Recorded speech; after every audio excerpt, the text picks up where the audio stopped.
एक गांव में मोहनलाल नाम का एक व्यक्ति था। उसके दो बेटे थे, राम और श्याम। दोनों भाई बेरोजगार थे। एक दिन दोनों भाई अपने पिता के पास जाकर कहते हैं, पिताजी हमें कुछ रुपया दीजिए जिससे हम कोई काम धंधा शुरू कर सके। पिताजी को अपने बेटे की बात सुनकर बहुत खुशी होती है। उन्होंने दोनों भाइयों को 2,000 रुपये दिए और साथ ही यह कहा, 2 साल के अंदर तुम्हें इन रुपयों को लौटाना होगा। मोहनलाल समझदार था और अपने बेटों के बुद्धि का परीक्षा लेना चाहता था। दोनों ने अपने पिताजी की बात मान ली और फिर वे रुपये लेकर वहाँ से बाहर चले गए।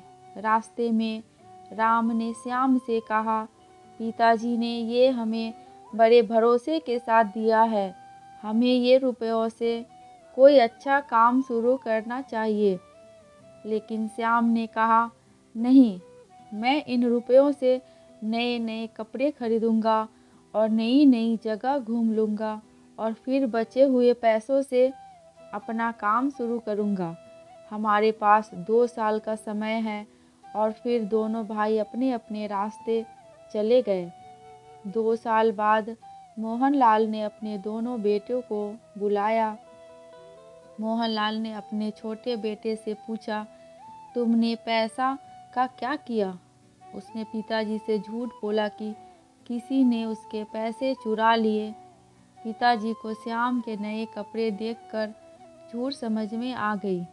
फिर उन्होंने बड़े बेटे राम से पूछा, तुम भी क्या खाली हाथ आए हो?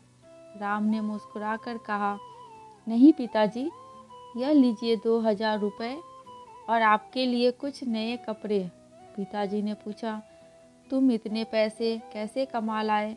तुमने किसी को धोखा तो नहीं दिया? राम ने बोला, यह रुपए अपने बुद्धि और मेहनत से कमाए हैं। एक सब्जी वाले को परेशान देख मैंने उसकी सारी सब्जियां खरीद ली और शहर जाकर उसे बेच दिया। इससे मुझे अच्छा फ़ायदा मिला तो मैं हर हफ्ते सब्जियां खरीद उसे शहर जाकर बेच दिया करता था। कुछ दिनों बाद मेरा कारोबार बढ़ने लगा। मैंने शहर में एक दुकान ले ली और सब्जियों का कारोबार करने लगा। इतना कहकर उसने पिताजी को धन्यवाद किया।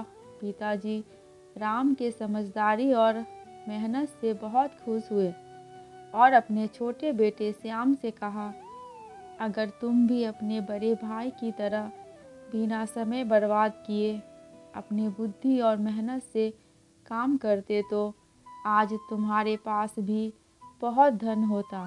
राम ने कहा, अभी भी कुछ नहीं बिगड़ा है। समय का सम्मान करो और मेहनत के साथ आगे बढ़ो। सफलता तुम्हारे कदम चूमेगी। दोस्तों, हमें इस कहानी से यही सीख मिलती है कि अगर समझदारी और मेहनत के साथ बिना समय गंवाए आगे बढ़े तो हमें सफलता ज़रूर मिलती है।